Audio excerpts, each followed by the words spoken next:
So, welcome to the third session of understanding science and spirituality behind mantras. This is an attempt to understand the theory, and today we are going to discuss the second part of system of 60. Last Monday, we talked about ignorance and appeasements. Ignorance, disability आणि अपीजमेंट्स.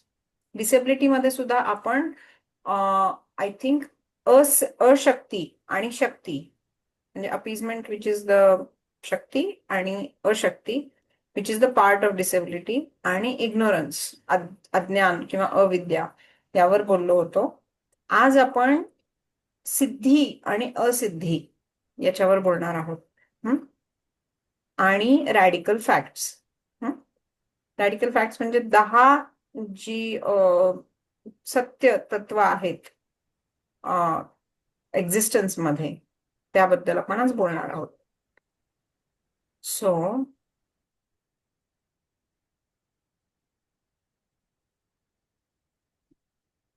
असिद्धी, इम्परफेक्शन्स काय आहेत. तर आज आपण एक काम करूया, instead of going to इम्परफेक्शन्स आपण आज थोडस उलट जाऊया. आपण आधी परफेक्शन्स काय आहेत ते समजून घेऊया की सिद्धी काय आहे, आणि मग त्यावरून आपल्याला 8 प्रकारच्या सिद्धी आपण आधी समजून घेऊया. मग त्याच्या उलट ज्या आहेत त्या imperfections, then we can come back to this. Perfections. Perfections म्हणजे नक्की काय, सिद्धी म्हणजे काय.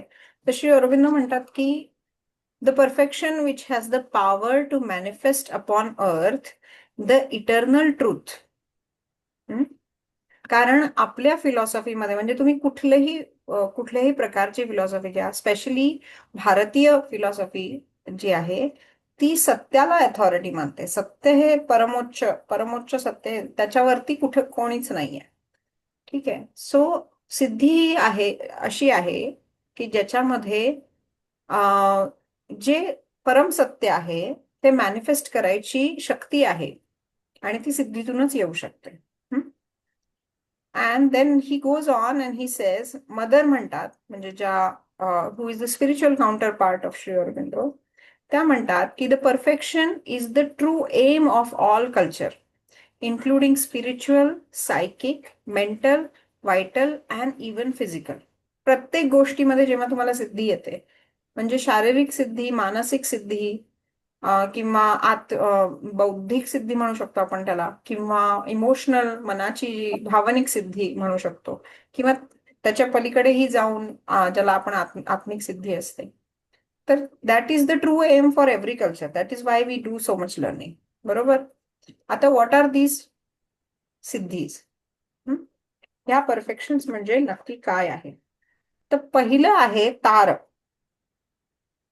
ताराचा अर्थ काय झाला की जेव्हा बेसिकली आपल्याला जेव्हा एखाद्या गोष्टीचं ज्ञान प्राप्त होतं ते 3-4 प्रकारे प्राप्त होतं. ठीक आहे. पहिला प्रकार असतो जे तुम्ही Wien you reason with your intellect. बरोबर. जेव्हा तुम्ही मनातल्या म्हणजे स्वतःमध्ये जेव्हा तुम्ही सेल्फ असेसमेंट करता आणि त्यावरून पडताळून बघता, ती एक प्रकारची ज्ञानप्राप्ती झाली. दुसऱ्या प्रकारची ज्ञानप्राप्ती असते की जेव्हा जी तुम्ही ऐकून करता, म्हणजे तुम्हाला कोणीतरी सांगितलं आणि ते बरोबर आहे असं ते तुमचा त्याबद्दल विश्वास आहे, तर ती जी ज्ञानप्राप्ती आहे ती एक प्रकारचं ज्ञानप्राप्ती. तिसऱ्या प्रकारची ज्ञानप्राप्ती जी आपल्याला होते ती स्टडी मधून, जेव्हा तुम्ही अध्ययन करता, त्या गोष्टीचा सखोल जाऊन तुम्ही अभ्यास करता आणि त्यातनं जी तुम्हाला ज्ञानप्राप्ती होते ती सुद्धा एक प्रकारची ज्ञानप्राप्ती झाली. म्हणजे आत्मिक असते, म्हणजे काही लोकांना खरंच आतूनच ती ज्ञानप्राप्ती होते, काही लोकांना ऐकून होते, काही लोकांना गहन अभ्यास करून होते, किंवा आपल्याला या तिन्ही प्रकारे ज्ञानप्राप्ती होऊ शकते एका व्यक्तीला. बरोबर. तर ह्या पहिल्या 3 प्रकार तार, सुतारा आणि तारयंती अशा आहेत. ठीक आहे. आता ज्ञानप्राप्ती म्हणजे काय, सत्य जे आहे त्याची ज्ञानप्राप्ती. म्हणजे एक्झिस्टन्सचे जे प्रिन्सिपल्स आहेत त्यांचा बरोबर म्हणजे समजा कोणाला या गोष्टी आधीच माहीत असतील, समजा मी जेव्हा सांगतेय हा तत्ववाद कपिल मुनींचा, आणि तो तुम्हाला असं नाही वाटत आहे की तुम्ही पहिल्यांदा ऐकताय, पण हा मला कुठेतरी आतमध्ये जाणवलाय की मी कुठेतरी या गोष्टींचा कधीतरी लहानपणी किंवा कधीतरी यु नो अभ्यास केलेला आहे. मला I reason with it at some point of time in my life, and I have this knowledge. If you have that kind of experience while listening to these lectures, then you have experienced Tara Siddhi. बरोबर? Okay. So, the knowledge which arises from reasoning in regard to the principles, this is one of the condition of intellect. This is the condition of intellect. या तिन्ही इंटेलेक्टच्या conditions आहेत, बुद्धीच्या conditions आहेत. बरोबर. दुसऱ्या प्रकारची आहे सिद्धी, त्याला आपण सुतार म्हणतो. जेव्हा तुम्हाला ह्या प्रिन्सिपल्स किंवा जे ज्ञान आहे ते तुम्हाला which arises from hearing. Okay. One of the classic example of this kind of perfection are the Shrutis, ज्याला आपण वेद म्हणतो. जो ऋग्वेद आहे, यजुर्वेद आहे, असं म्हणजे त्याचा कोणीतरी एक ऑथर नाहीये, कोणीतरी त्या रचलेल्या नाहीयेत, त्या ऐकल्या गेलेल्या आहेत. म्हणजे त्या ऋषीमुनींना ऐकू आल्या आणि त्यांनी त्या लिहिल्या, म्हणून त्यांना आपण श्रुती म्हणतो. आपल्याकडे दोन प्रकार आहेत, श्रुती आणि स्मृती. बरोबर. तर आपले जे वेद आहेत ते श्रुतीमध्ये मोडतात. ते येतात कारण त्यावेळेला त्या ऋषींनी त्यांना ही सिद्धी होती, सुतार, ज्याचं नाव सुतार आहे, की तुम्हाला जे आहे ज्ञान ते तुम्हाला ऐकू येतं. ही एक प्रकारची सिद्धी झाली. So and this is the knowledge that arise by correct listening. आणि म्हणूनच आपल्याकडे जवळजवळ 5,000 वर्षांपेक्षा जास्त ओरल ट्रेडिशनची परंपरा आहे. ती काय आहे आणि ती कशा प्रकारे आहे, म्हणजे ते कसे सिलेक्ट करतात करायचे स्टुडंट्स, की कोण पुढे नेणारे ह्या सगळ्या मंत्र उच्चारण जे आहे त्याला कोण पुढे नेणारे, तर ते बघायचे की कोणामध्ये ही सिद्धी आहे, की कोण कानांनी बरोबर परफेक्ट ऐकू शकतो आणि रिप्रोड्यूस करू शकतो. म्हणजे कोणामध्ये सुतार ही सिद्धी आहे, तो विद्यार्थी पुढचा ऋषी किंवा पुढचा शिक्षक पुढच्या पिढीचा म्हणून नेमला जायचा. अशी ही परंपरा, गुरु शिष्य परंपरा चालत आली आहे जवळजवळ कित्येक वर्ष. त्याच्यानंतर तिसरं आहे तारयंती. तारयंती म्हणजे जेव्हा तुम्ही म्हणजे तारयंती आणि सुतारामध्ये जास्त फरक नाहीये. फक्त इतकाच आहे की सुतार ही सिद्धी आहे ज्याच्यामध्ये तुमची श्रौत शक्ती परफेक्ट असते, व्हेरस तारयंतीमध्ये तुम्ही त्याचा अभ्यासही करता. म्हणजे you have to back it up with very deep study. कळतंय? सो ती जी सिद्धी येते म्हणजे तुम्हाला ऐकूही परफेक्ट येते, पण तुम्ही त्याच्यानंतर त्याच्याही पुढे जाऊन तुम्ही त्या गोष्टीचा अभ्यास करता आणि त्यात सिद्धी प्राप्त करता. त्या प्रकारच्या सिद्धीला आपण तारयंती असं म्हणतो. ठीक आहे. हा तीनचा सेट झाला. या तिन्ही सिद्धी आपल्या बुद्धीशी किंवा इंटलेक्टशी असोसिएटेड आहेत, वेगवेगळ्या, based on different conditions of intellect from which the intellect perceive knowledge. त्यानंतरच्या ज्या तीन सिद्धी आहेत, प्रमोद, प्रमुदिता आणि प्रमोदमाना, या तीन प्रकारच्या सिद्धी ज्या आहेत त्या आपल्याला आपल्या तीन प्रकारची जी दुःख आहेत त्यांच्यावर जेव्हा आपण मात करतो, ह्या त्या तीन प्रकारच्या सिद्धी आहेत. आता तीन प्रकारची दुःख कुठली आहेत? आत्मिक, आधी भौतिक आणि आधी दैविक. बरोबर आहे? बरोबर. आत्मिक म्हणू शकतो किंवा आध्यात्मिक म्हणू शकतो. आध्यात्मिक नाही म्हणू शकणार आपण, आत्मिकच. म्हणजे जे आपल्याला आतून जे दुःख आहे ते कुठल्याही कारणाने असेल.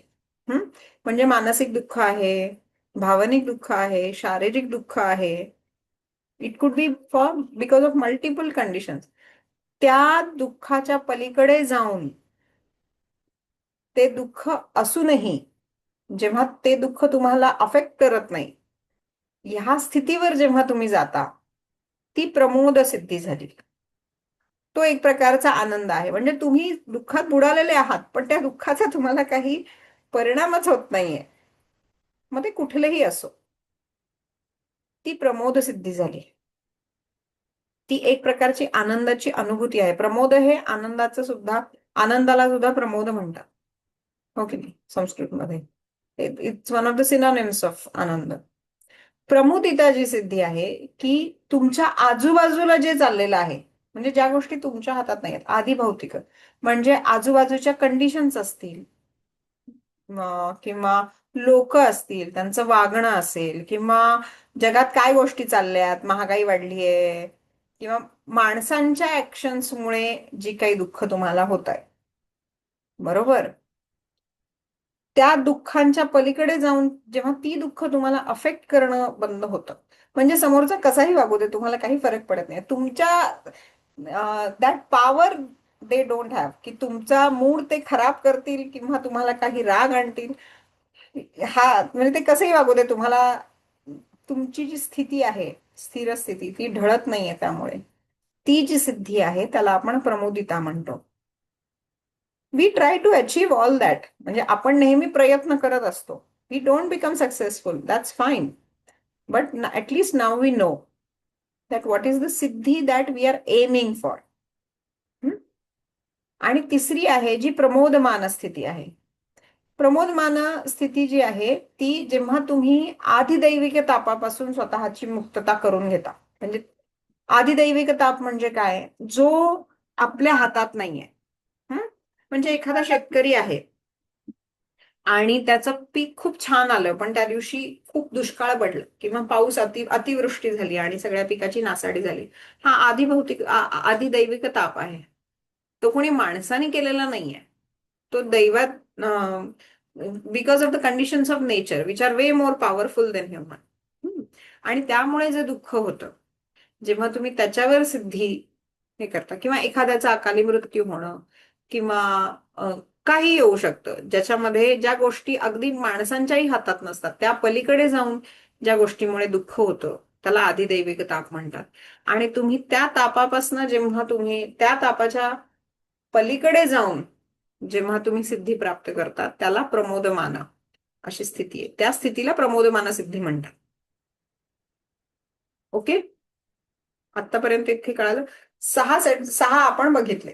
एक झालं तार सुतार तारयंती. तार म्हणजे जेव्हा तुम्ही तुमचे इंटेलेक्ट, जेव्हा तुम्ही इंटरनल रिझनिंगनी नॉलेज प्राप्त करता, ते तार आहे. सुतार म्हणजे जेव्हा तुम्ही तुमच्या परफेक्टली ऐकून जे ज्ञान प्राप्त करता, ते सुतार आहे.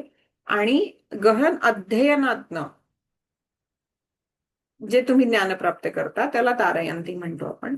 आत्मिक तापापासून जेव्हा तुम्ही आत्मिक तापाच्या पलीकडे जायला शिकता, ती प्रमोद सिद्धी आहे. आधिभौतिक म्हणजे आसपासच्या लोकांच्या किंवा आसपासच्या एलिमेंटमुळे जे दुःख होतं, आधिभौतिक तापामुळे, त्याच्या पलीकडे जाऊन जेव्हा तुम्ही सिद्धी प्राप्त करता, ती प्रमोदित सिद्धी आहे. आणि आधिदैविक तापापासून जेव्हा तुम्ही पलीकडे जाऊन त्याची सिद्धी प्राप्त करता, ती प्रमोदमान सिद्धी आहे. त्यानंतर आहे रम्यका किंवा रस्य आणि सत्प्रमोदिता. आता ह्या दोन ज्या सिद्धी आहेत ना, ह्या नॉलेज बेस्डच आहेत. पण याच्यामध्ये नॉलेज तुमच्या आतून येत नाहीये. तुमच्याकडे नॉलेज ऑलरेडी आहे, पण जेव्हा तुम्ही त्या लाईक माइंडेड लोकांबरोबर जेव्हा तुम्ही जाऊन बसता, ज्याला आपण पिअर लर्निंग म्हणतो आजकाल, बरोबर, म्हणजे एखादा त्या विषयातलाच गहन अभ्यास केलेला आहे, आणि जेव्हा तुम्ही त्यांच्याबरोबर कनेक्शन मध्ये राहता किंवा तुमची जी डिस्कशन्स रंगतात आणि त्यातनं जी ज्ञानप्राप्ती होते, त्यातनं जी सिद्धी येते, ती रम्यका आणि रस्य. याच्यामध्ये थोडासा एक खूप इंटरेस्टिंग फॅक्टर मेन्शन केलेला आहे. रस्य म्हणजे काय, रम्यका म्हणजे काय, म्हणजे एखाद्या गोष्टीत रमून जाणं किंवा एखाद्या गोष्टीत खूप रस असणं, बरोबर. आणि जेव्हा basically this is a fact, this is a thing about interest. हा, म्हणजे या गोष्टीत तुमचा इंटरेस्ट टिकून राहतो. आणि तो कोणामुळे राहतो, लाईक माइंडेड लोकांमुळे राहतो, बरोबर. सो दिस इज अ सिद्धी that you acquire because of your peers, ज्याला आपण आप्तेष्ट म्हणतो किंवा मित्र म्हणतो, मित्र परिवार जो असतो, त्यांच्यामध्ये जेव्हा तुम्ही हे नॉलेज शेअर करता, त्यांचं नॉलेज, हा, दॅट इज द रस्य किंवा रम्यक सिद्धी. आणि शेवटची जी आहे सत्प्रमोदिता, ज्याला आपण म्हणतो की एखादा गुरु आहे तुम्हाला, जो तुम्हाला गुरु मिळालाय, तुम्हाला शिकायचंय, तुमच्याकडे सगळ्या क्वालिफिकेशन्स आहेत शिकण्यासाठी. विद्यार्थ्याच्या ज्या क्वालिफिकेशन्स लागतात म्हणजे शिकण्याची इच्छा असणे किंवा शिकण्याची कपॅसिटी असणे, म्हणजे जडत्व नाहीये बुद्धीमध्ये किंवा शरीरात काही जडत्व नाहीये, हो की नाही. म्हणजे शिकण्यासाठी एक प्रकारची शक्ती लागते, मानसिक, शारीरिक, भावनिक सुद्धा, ती आहे तुमच्याकडे. आणि तुम्हाला गुरु असा मिळालाय की जो तुम्हाला या गोष्टीत एनकरेज करतो आणि तुम्हाला रिस्पेक्टफुली ट्रीट करतो. तुमच्या शंका कुशंका सुद्धा अगदी घेऊन तुम्हाला व्यवस्थित समजावून सांगतो. आणि त्यातनं जी तुम्हाला सिद्धी प्राप्त होते ती सत्प्रमुदिता. ओके. या 8 प्रकारच्या सिद्धी सांख्य फिलॉसॉफीमध्ये सांगितलेल्या आहेत. आता आता मंत्र उच्चारणाशी याचा काय संबंध आहे? तर या 8ही सिद्धींची गरज असते मंत्र उच्चारणामध्ये. बरोबर. म्हणजे जेव्हा तुम्ही एखादा मंत्र शिकायला घेता नवीन, तेव्हा तुम्हाला गुरु अगदी असाच लागतो. आपण उलट जातोय. गुरु तुम्हाला असाच लागतो जो तुम्हाला सांगेल व्यवस्थित त्याचे नुआन्सेस, जो तुम्हाला सांगेल की कुठे तुम्ही कमी पडताय किंवा कुठे तुम्ही व्यवस्थित करताय, तुम्हाला एनकरेज करेल रिस्पेक्टफुली. असं न सांगता की हा तुझ्याच्यानी तर होणारच नाही, म्हणजे ही सुद्धा एक प्रकारची डिस्करेजिंगच गोष्ट असते.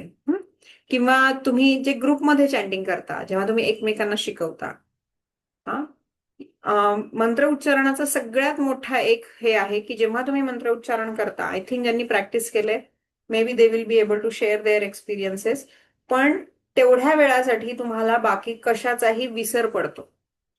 नंतर होतं भरपूर काय काय, म्हणजे पोटात त्रास होईल, पाठ दुखायला लागेल किंवा अजून काही गोष्टी होतील. Then you go back to your world आणि मग तुम्हाला होते, you will deal with your problems again.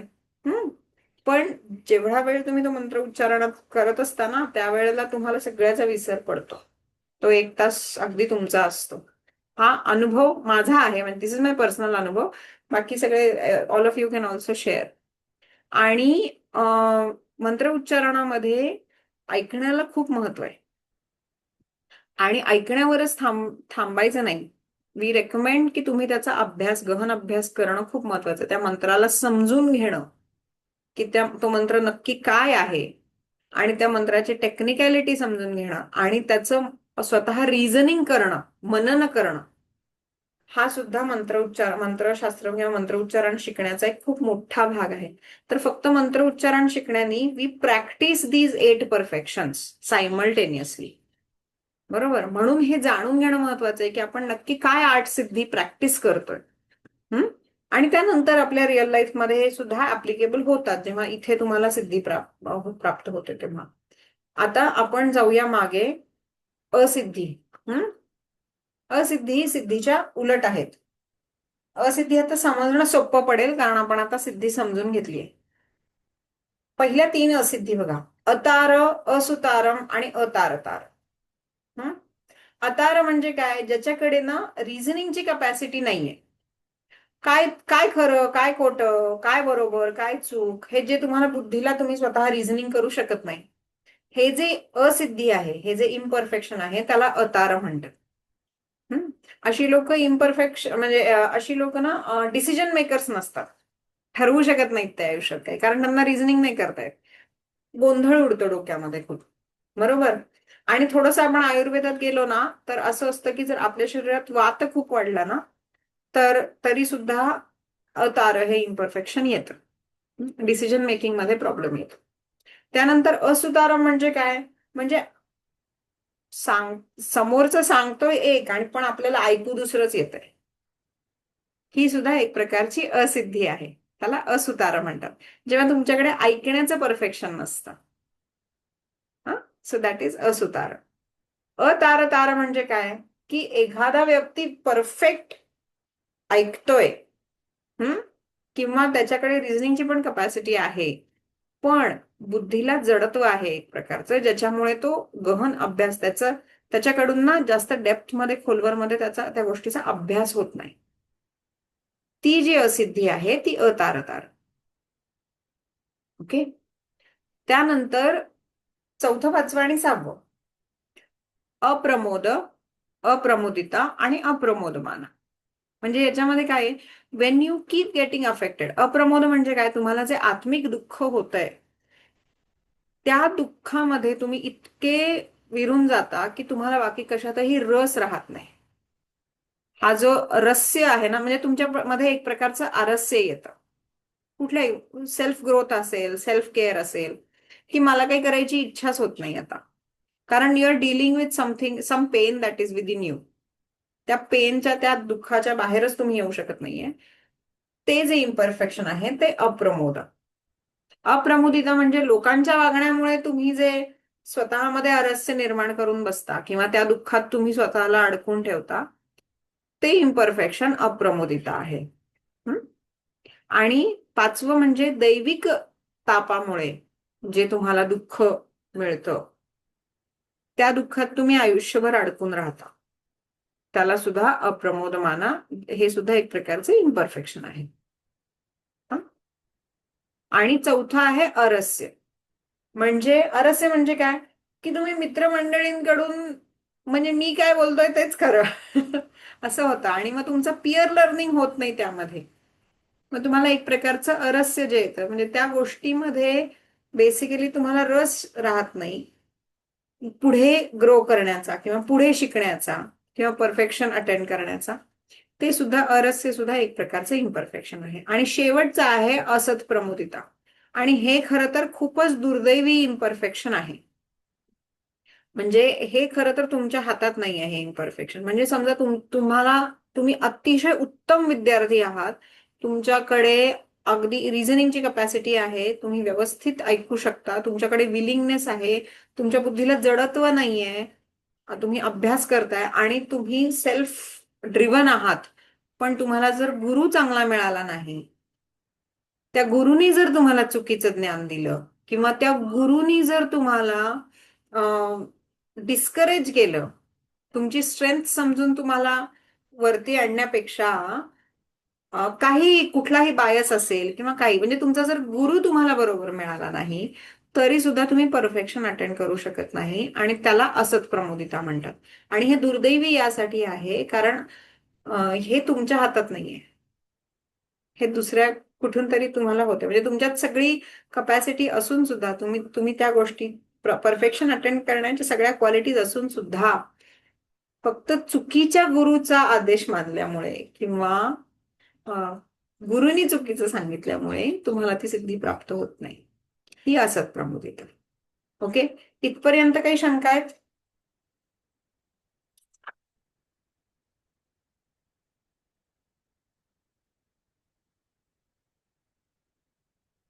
नाही? ठीक आहे, मग आपण 10 रॅडिकल फॅक्ट्स कडे जाऊया. मौलिक अर्थ.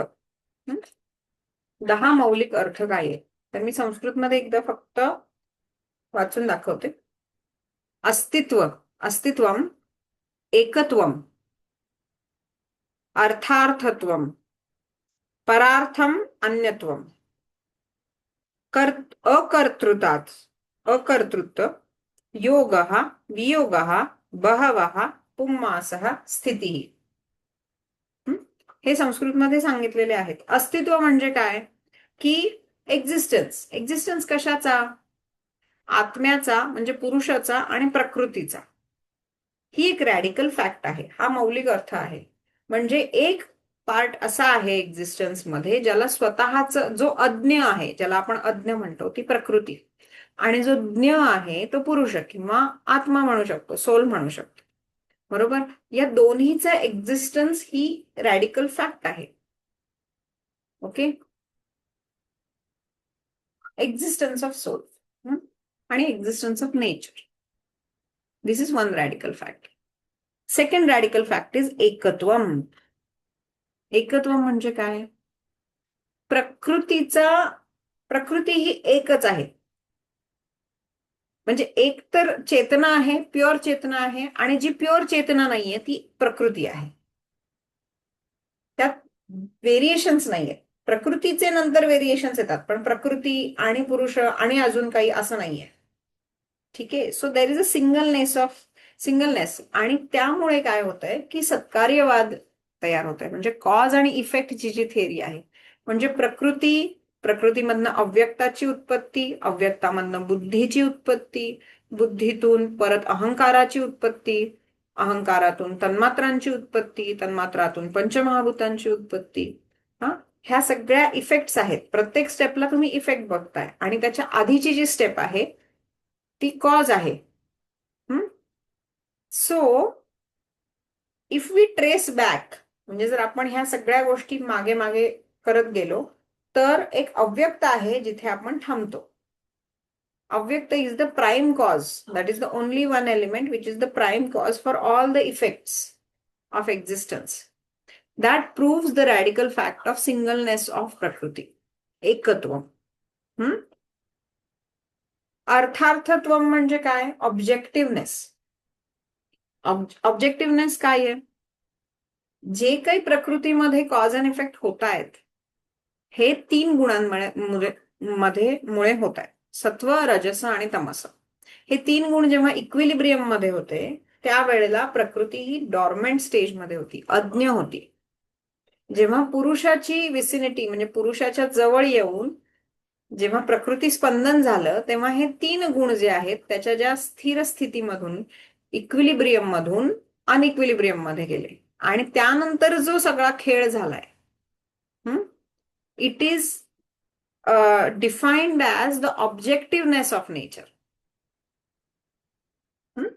Which is also a radical fact. म्हणजे जे काही होतंय कॉज आणि इफेक्ट, तो ह्या सत्व, रजस आणि तमस गुणा, you can trace it back to one of the 3 gunas, और combination of one of 3 gunas. बरोबर. Then distinctness, sorry, subservience. सबसर्व्हियन्सला आपण इंग्रजीमध्ये म्हणणार परार्थम. परार्थम अन्यत्वम. Sorry, parartham, not anyatvam. Anyatvam means distinctiveness. My apology. म्हणजे प्रकृती हे जे करतीये, त्याच्यामध्ये प्रकृती स्वतःसाठी करतीये का? नाही. हा बेसिकली, हा जो सगळा खेळ मांडलाय प्रकृतीने, तो पुरुषासाठी मांडलाय, ज्ञेयासाठी मांडलाय. कारण असं म्हणतात की आत्मा किंवा ती चेतना जी आपल्या स्थूल शरीरात येते, ती काहीतरी पर्पज घेऊन येते. आणि तो जेव्हा पर्पज संपतो, तेव्हा आत्मा आणि शरीर एकमेकांपासून वेगळे होतात. म्हणजे याला आपण जन्म आणि मृत्यू म्हणतो. बरोबर. मग प्रकृती जे करतीये, म्हणजे शरीर, मन, भावना, ह्या सगळ्या प्रकृतीचाच भाग झाला.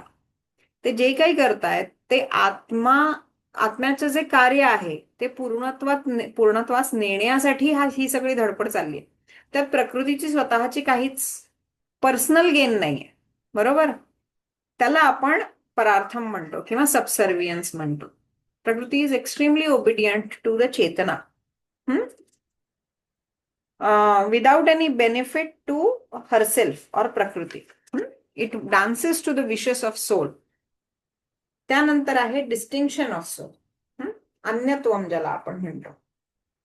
डिस्टिंक्टनेस म्हणजे जे काही मॉडिफिकेशन्स होत आहेत ते प्रकृतीत होत आहेत. प्रकृती is doing it for the पुरुषा, पण पुरुषा याच्यातनं कुठेही अफेक्ट होत नाही. ही फॅक्ट हे प्रूव्ह करते की पुरुष आणि प्रकृती हे एकमेकांपासून डिस्टिंक्ट आहेत. बरोबर, वेगळे आहेत. Which is one of the radical fact. त्यानंतर पुरुषाचा इनर्टनेस, ज्याला आपण अकर्तृत्व. पुरुष हा अकर्ता आहे या सगळ्यामध्ये. पुरुष म्हणजे आत्मा, ज्याला आपण चेतना म्हणतोय इथे, ज्ञ जो आहे, ज्ञाता जो आहे, जो परमात्म्याचा बिंदू म्हणतो आपण, तो कुठेही भाग घेत नाही प्रकृतीच्या या सगळ्या मॉडिफिकेशन्स मध्ये. तो फक्त स्थिर बुद्धीनी रिफ्लेक्ट करतो. That is the inertness of Purusha, which is also a radical fact. Union of Purusha and Prakriti. योग हा वियोग हा, म्हणजे योग म्हणजे काय? जन्माच्या वेळेला पुरुष आणि प्रकृतीचा योग आहे. म्हणजे ते एका बॉडीमध्ये किंवा एका स्थूल शरीरामध्ये एकत्र बांधले जातात.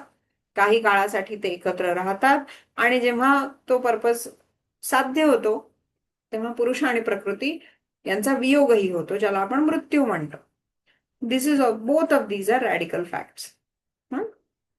आणि ज्याला आपण योग वियोग बहवः पुम्मासः स्थिती. ओके, म्हणजे आता बहवहाला काय म्हणणार आपण, या सगळ्याला आपण ड्युरेबिलिटी म्हणू शकतो. म्हणजे this is the particular habit of body, स्थिती ज्याला आपण म्हणतो. म्हणजे प्रत्येक गोष्टीला, जी गोष्ट ऑर्गॅनिक आहे, not man made I am saying, की ज्या गोष्टीची उत्पत्ती झाली आहे त्याचा लय होणारच. पण याच्यामध्ये मजेची गोष्ट बघा, म्हणून मी या तीनही गोष्टी एकातच घेते. बहवा पुम्मासः स्थिती. बहवा म्हणजे variety, diversity of things. Pummas is also one of the synonyms for Purusha. की आपण जेव्हा लहान असतो तेव्हा आपलं शरीर अगदी लहान बाळासारखं दिसतं, पण आत्मा तसाच असतो. आपण आपल्याला जे आपण फील होतो की नाही आतमध्ये, मी कोण आहे, ते आयुष्यभर बदलत नाही, पण आपलं बाह्य शरीर बदलत राहतं. म्हणजे आपल्याला अचानक कळतं की अरे आपलं आता वय वाढलंय आणि आजूबाजूच्या लोकांपेक्षा आपण वयाने खूप मोठे आहोत. आपल्याला आतून असं वाटत नसतं. किंवा बाहेरचे लोक आता आपण सांगतात, आता एवढी मोठी झालीस, असं वागायला नको, आता नीट वाग. हो की नाही? असं कोणीतरी सांगितल्यानंतर आपल्याला रिअलाइज होतं. सो ही मजेची गोष्ट आहे की ड्युरेबिलिटी जी आहे ती फक्त प्रकृतीला ऍप्लिकेबल आहे. हा, ज्याला आपण उत्पत्ती, स्थिती आणि लय म्हणतो. पण पुरुषाला ऍप्लिकेबल नाहीये. But still for some period of time both of them they coexist with each other. It is a very interesting मौलिक अर्थ. आता हा खरं तर हा गूढ पण आहे की हे नक्की असं काय आहे, असं का आहे की आपल्यात अशा दोन वेगळ्या गोष्टी का आहेत. एक चेतना आहे जी आयुष्यभर बदलत नाही, म्हणजे जन्माला आल्यापासून मरणापर्यंत. पण प्रकृतीचा जो भाग आहे आपला, तो बदलत राहतो. What is it trying to tell us is a food for thought. And with that food for thought I want to, these are the 10 radical facts which I want to conclude. आता आपण with this we have finished system of 60. म्हणजे आपण काय बघितलं मागच्या लेक्चरमध्ये, आपण 5 प्रकारच्या अविद्या बघितल्या. त्यानंतर 28 अशक्ती बघितल्या. 28 अशक्तीमध्ये 11 इंद्रिय बाधा झाल्या, इंद्रियांमुळे ज्या आपल्यामध्ये इम्परफेक्शन्स येतात त्या. आणि 17 बुद्धिबाधा झाल्या. त्या 17 बुद्धिबाधामध्ये 9 प्रकारच्या अशक्ती आणि 8 प्रकारच्या असिद्धी. 9, 8, 17. आणि त्यांचा काउंटर पार्ट शक्ती आणि सिद्धी या 17 प्रकारच्या झाल्या, बरोबर. आणि 10 रॅडिकल फॅक्ट, मौलिक अर्थ आपण बघितले. या सगळ्यांची जर आपण बेरीज केली तर 60 प्रकार आहेत, ज्याला आपण सिस्टीम ऑफ 60 म्हणतो, which we need to know. So with this I think I will conclude today's second part of lecture. काही प्रश्न असतील तर तुम्ही विचारू शकता.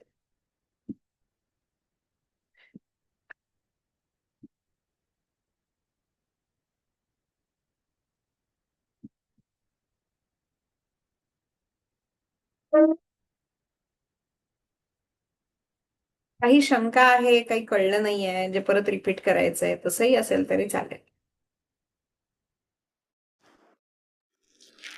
त्याच्यामध्ये आपण मॅडम सिद्धी म्हणजे ज्ञान असा अर्थ घेतोय ना? सिद्धी म्हणजे नुसतं ज्ञान असू शकेल का? कारण आपण कुठली तरी सिद्धी अचीव करतोय म्हणजे काय, ज्ञान अचीव करणार आहे शेवटी. अल्टिमेट दॅट इज द ज्ञान ना.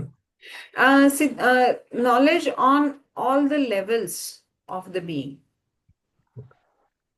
म्हणजे आता तुम्ही शारीरिक ज्ञान अचीव करणं ही सुद्धा एक सिद्धीच झाली. ओके. म्हणजे एखाद्या गोष्टीचं परफेक्ट, एखादा माणूस खूप चांगल्या प्रकारे, म्हणजे दोरीवर तो चालू शकतो, बॅलन्स करू शकतो, बरोबर. हे शिकूनच येणार आहे. पण जेव्हा ते अगदी एफर्टलेसली करतात, आपण म्हणतो की या कामामध्ये त्याला सिद्धी आहे. तर येस, बरोबर. Perfection. So okay okay, understood.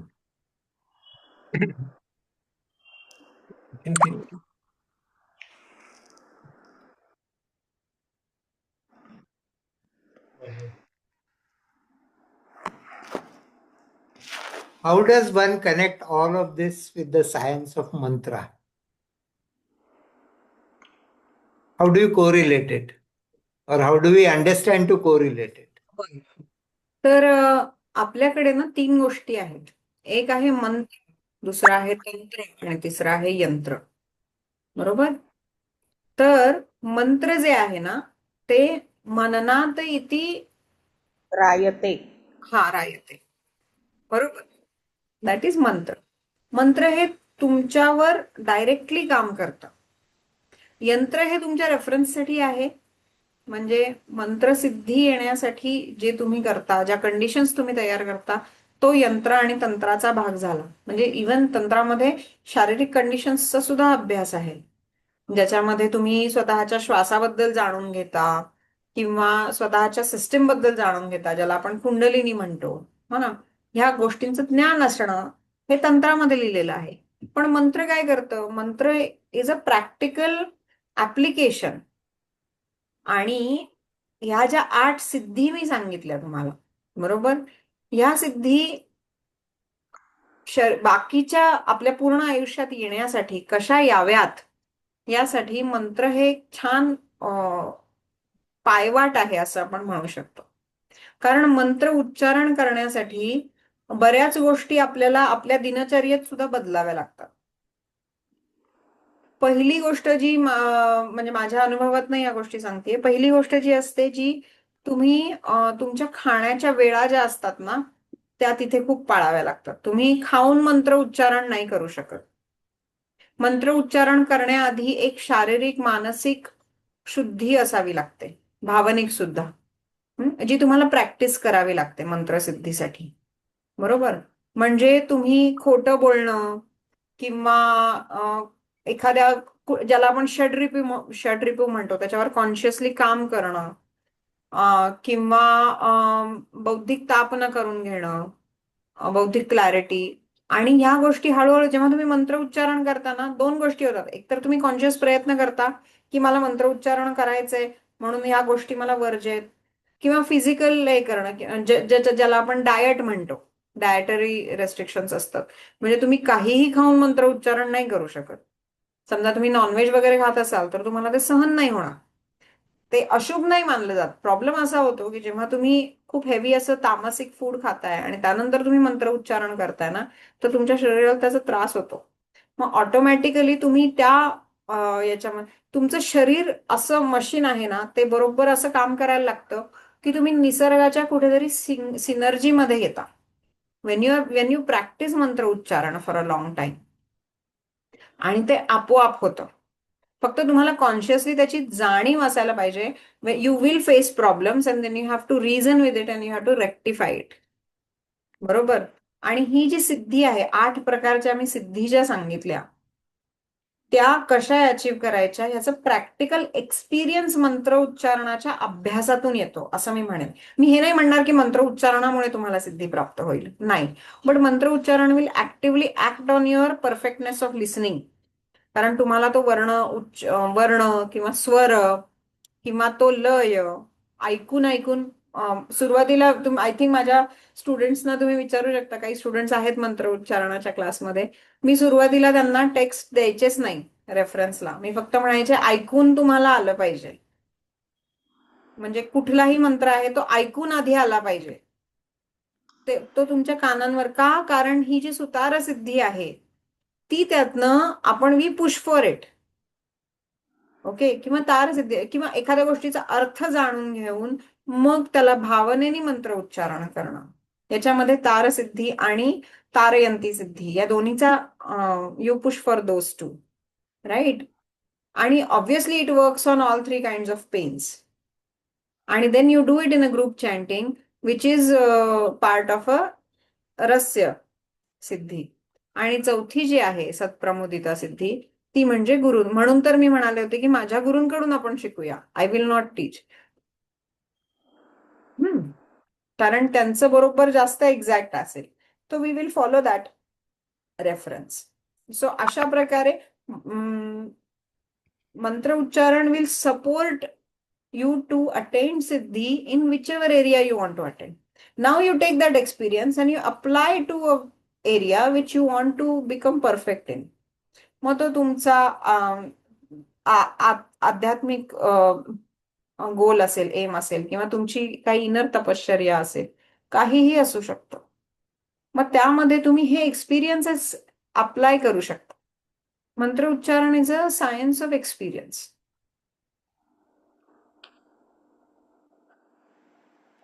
मला एक एकदम सिम्पल म्हणजे प्रश्न आहे. It would be very silly question.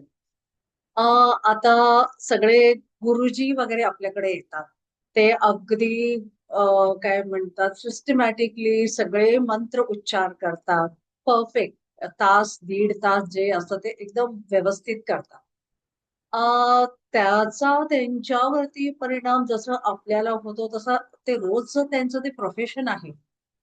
तर have they achieved that siddhi and they are beyond all the doubts and have they achieved siddhi? Aren't they acting like all other human beings like us, or are they really special?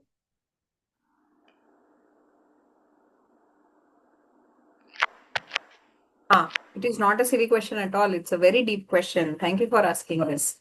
So आपल्याकडे ना दोन प्रकारच्या ज्ञान परंपरा आहेत. एक आहे ज्या ह्या सगळ्या टेक्निकॅलिटीज यांचा परफेक्ट अभ्यास करून परफेक्ट रेप्लिकेट करणे, ही एक प्रकारची ज्ञान परंपरा आहे, ज्याला आपण ओरल ट्रेडिशन म्हणतो. जेव्हा तुम्ही वेदपाठ शाळेत जाता, जेव्हा ते विद्यार्थी जे अभ्यास करत असतात, ते परफेक्ट ऐकून पाठांतर करणे, पाठांतरावर खूप जोर आहे आपल्याकडे, आणि ते सुद्धा जसं आहे तसंच पाठांतर करणे. त्यात इतकंसं सुद्धा व्हेरिएशन चालत नाही, पण त्याच्यामध्ये अर्थसिद्धी नाहीये. म्हणजे त्याच्यामध्ये त्याचा अर्थ नाही सांगत ते. मग ज्याला कोणाला अर्थ माहीत हवाय ते परत त्या हायर एज्युकेशन मध्ये दे चूज, आणि very few of them they go in this other discipline where. खरं तर पूर्वीच्या काळी आपल्याकडे 4 आश्रम असायचे. एक होता ब्रह्मचर्य, गृहस्थाश्रम होता, त्यानंतर वानप्रस्थाश्रम होता, आणि नंतर संन्यास होता. आता आपण ते 4 आश्रम नाही पाळत, बरोबर. पण त्याच्यामध्ये ब्रह्मचर्यामध्ये काय होतं, ब्रह्मचर्यामध्ये तुम्ही टेक्निकली सगळ्या गोष्टी शिकून घेता, म्हणजे सगळ्या गोष्टींचं पाठांतर करता. You do not necessarily understand those things, कारण तुमचं वयही खूप लहान असतं. म्हणजे लहान मुलांना जेव्हा मी मंत्र उच्चारण शिकवते, मी त्यांना अर्थ सांगत नाही.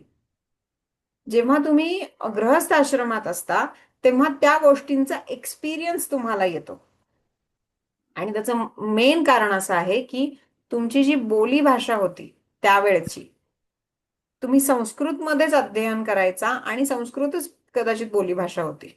हे मी खूप वैदिक काळचं सांगतेय. त्यामुळे त्या गोष्टींचा अर्थ लागायचा गृहस्थाश्रमामध्ये. अरण्यकामध्ये किंवा वानप्रस्थाश्रमामध्ये तुम्ही ह्या संसारिक गोष्टी सोडून, then it is your time, it is me time. Then you would go, म्हणजे तुम्ही जंगलात जाऊन अरण्यक जी लिहिली ती सगळी, त्यात Aranyaka is a part of that. So तेव्हा तुम्ही हा जो जे तुम्ही पाठांतर जे तुम्ही शिकलात तुमच्या गुरुकुलामध्ये, आणि गृहस्थाश्रमात तुम्हाला जे अनुभव आले, त्याचा जो अर्थ आला, त्यावर तुम्ही बसून चिंतन करता. कदाचित त्याचा प्रत्यय येत असेल. मग ह्या गोष्टी समजून अजून त्याचा समजून घेतल्या गेल्या, ते अरण्यकात झालं तो प्रत्यय. आणि त्याच्या पलीकडची जी स्थिती आहे ती संन्यासामध्ये आहे. जेव्हा तुम्ही हे सगळे अर्थ बाजूला ठेवून जेव्हा तुम्ही पुढे जाता, when you directly try to connect with the truth without by keeping all the knowledge aside, that is sannyas, बरोबर. मग मला जर तुम्ही विचाराल तर ते चौथी जी स्थिती आहे, those people you can say they have gone beyond all that. पण आपण जे आपण गुरुजी म्हणतो, so we will have to find the background की are they, probably they are part of in their personal journey, they are part of गृहस्थाश्रम, so maybe त्यांना अर्थ त्याचा कळला असेल. If they choose to go beyond that, then maybe they will also get it, because time is a very important factor in our knowledge system. त्या गोष्टी त्या वेळेलाच कळतात. तो वेळेचं बंधन आपल्याला आहे. त्याच्यामुळे खूप कमी असे एक्सेप्शन्स आहेत की ज्यांना खूप कमी वयामध्ये ती ज्ञानप्राप्ती झाली, जसे संत ज्ञानेश्वर आहेत. ओके नाही, these are one of the rare exceptions. तो मोस्ट ऑफ द गुरुजी सुरुवातीला टेक्निकली म्हणत असतात. हो, त्यातला किती अर्थ कळलेला असतो हे सुद्धा काही सांगता येत नाही. बरोबर. म्हणजे कदाचित त्यांना अर्थ माहीत असेल, अनुभव कितपत आहे किंवा त्या गोष्टीवर त्यांनी स्वतः किती काम केलंय हे आपण नाही सांगू शकणार. आपण हे नाही म्हणू शकत की त्यांना त्याची सिद्धी, but definitely they have learned the technique. That much we can be sure of, की त्याशिवाय ते म्हणू शकत नाही. पण ते ऐकणं आणि स्वतःहून म्हणणं यात खूप फरक आहे. जेव्हा आपण एखादा मंत्र स्वतःहून म्हणतो, ती जी अनुभूती आहे ती तुम्हाला ऐकून नाही येणार. You will get some percent of it. For example, जेव्हा तुम्ही म्हणजे हे एक संशोधन झालं होतं की म्युझिशियन्सना बसवलं होतं समोर, आणि म्युझिशियन्स ते असं म्हणजे वेस्टर्न कंट्रीजमध्ये झालं होतं, युरोपमध्ये असेल किंवा अमेरिकेत असेल. तर त्यांनी ते म्युझिक वाजवलं आणि त्यांच्या डोक्याला ती मशीन्स लावलेली होती. आणि मग लोकांचे अनुभव बघितले की त्यांना काय एक्सपिरियन्सेस आले. पण नंतर जेव्हा त्यांनी म्युझिशियन्सच्या ब्रेन ऍक्टिव्हिटीज बघितल्या, त्या कितीतरी पटींनी इंटेन्स होत्या बरोबर. पार्टिसिपंट्सच्या ब्रेन ऍक्टिव्हिटीपेक्षा ज्या म्युझिशियन्सच्या होत्या. कारण त्यांचा मेंदू म्युझिक तयारही करत होता, क्रिएटही करत होता, अनालाइजही करत होता ऍट द सेम टाइम. मंत्र उच्चारणामध्ये असंच काहीसं होतं. जेव्हा तुम्ही मंत्र म्हणत असता तेव्हा तुम्ही मंत्र परफेक्ट उच्चारण करता यावा, म्हणजे त्यात तुमचं पाठांतरही आलं, तुमची मेमरी सुद्धा आली, त्यानंतर तुमच्या शरीराची शक्ती सुद्धा आली, म्हणजे त्यात तुमचा अग्नी, वायू, आत्मा, बुद्धी सगळंच त्यात एकवटलं. आणि त्यानंतर म्हणलेला वर्ण आपण अनालाइजही करतो आणि तेवढा वेळ नसतो. मग then we have to go to next उच्चारण किंवा अक्षर मंत्र पूर्ण करण्यासाठी. मग ती संधी, ती लय, त्या संधी बरोबर म्हणणं किंवा ती लय मेंटेन करणं, it's a multitasking. You know. So सुरुवातीला तुम्ही एक लिंक दिली होती लेक्चरच्या सुरुवातीला, ती 72 श्लोकांची अशी सांख्य कारिका म्हणून होती. आणि आता त्याच्यानंतर आपण त्या लिंक बद्दल काही विशेष बोललो नाही का? जे बोललो होतो त्या लिंकशी संबंधित होतं का? सिस्टम ऑफ म्हणजे 60. सिस्टम ऑफ 60 ही फक्त 2 ते 3 स्टॅन्झामध्ये तिथे एक्सप्लेन केलेली आहे. सांख्यकारिका ह्याच्यामध्ये पूर्ण संख्या हा तर दर्शनाचं ओके ज्ञान आहे. आहे. हा, तर ती मी तुम्हाला तुमच्या रेफरन्सला दिली होती की जर तुम्हाला त्यात, if you want to study it in depth, कारण system of 60 is a part of Sankhyadarshan. जसं तत्ववाद आहे which is a part of Sankhyadarshan. मी सुरुवातीला जे अफोरिझम ऑफ कपिल मुनी सांगितलं होतं ना, जी 25 तत्व आहेत त्यातली काही तत्व, म्हणजे मी आता बघते if I can open it, तर त्यातली काही जी तत्व आहेत ती आपण आज बघितली, बरोबर. So let me see if I can open the first slide ज्याच्यामध्ये मी अफोरिझम शेअर केलं होतं.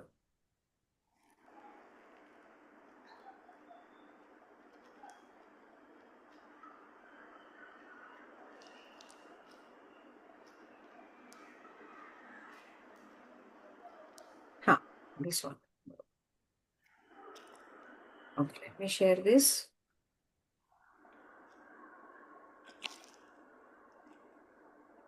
ही जी 25 तत्व आहेत, आता तुम्ही बघितलं,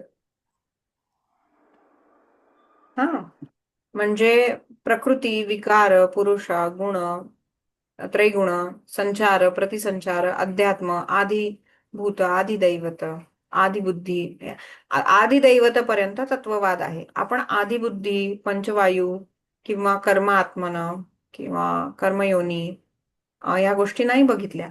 we didn't discuss about that. We went to अविद्या, अशक्ती, हे खालचे 2 जे आहेत. आणि त्यानंतर मौलिक अर्थ. त्यानंतर ह्या 3 गोष्टी आपण या 2 लेक्चर्समध्ये बघितल्या, अविद्या आणि अशक्ती आणि मौलिक अर्थ. आणि हे आता अनुग्रह सर्ग, भूत सर्ग, धातू संसर्ग, बंध, मोक्ष, प्रमाण, दुःखाबद्दल आपण थोडंसं बोललो. पण या गोष्टी आपण नाही बघितल्या. तर we have seen some part of Sankhya philosophy which we felt was important for to go next step. But Sankhyakarika मी यासाठी शेअर केली होती की जर तुम्हाला त्यामध्ये इंटरेस्ट असेल आणि जर तुम्हाला त्याचा अभ्यास करायचा असेल तर तुम्ही ते करू शकाल म्हणून.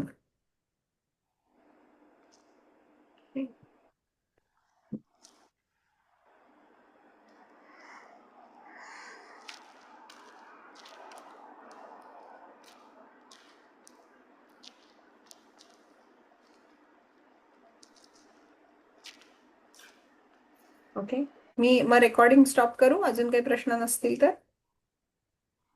ओके.